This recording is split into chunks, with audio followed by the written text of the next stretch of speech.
రాష్ట్రం విడిపోయింది కానీ తెలంగాణలో అనేక మంది నాయకులకి చంద్రబాబు నాయుడు దేవుడే. అలాంటి వాళ్ళలో నాగం జనార్దన్ రెడ్డి కూడా.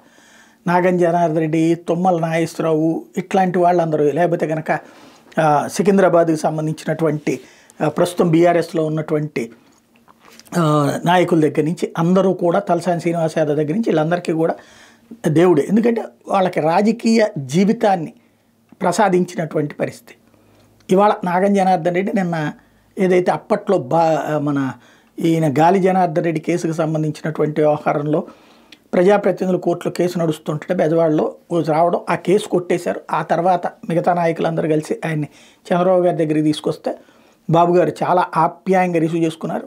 రాష్ట్రం విడిపోయిన తర్వాత తెలుగుదేశం పార్టీకి సంబంధించి అనేక మంది నాయకులు అటు ఇటు కాకుండా అయిపోయారు. కొంతమంది బీఆర్ఎస్కి వెళ్ళిపోయారు, కొంతమంది కాంగ్రెస్కి వెళ్ళిపోయారు. ఈయన పాపం అటు ఇటు కాకుండా ఇబ్బంది పడుతున్నటువంటి పరిస్థితి. ఈయన కాస్త హానెస్ట్. ఈవెన్ వాళ్ళ ఊర్లో కూడా ఈయన హాస్పిటల్ అది కూడా నేను చూశాను. నిత్యం దాదాపుగా 300 మందికి ఫ్రీనే సరిపోతుంది, పైన వచ్చేటటువంటి రూపాయి అనమాట. అంత సిన్సియర్గా పనిచేసేటటువంటి వ్యక్తి. ఇట్లాంటి వాళ్ళే రాజకీయాల్లో మనలేకపోతున్నారు. అందుకనే చంద్రబాబు గారు చాలా ఆప్యాయంగా రిసీవ్ చేసుకున్నారు ఆయన్ని.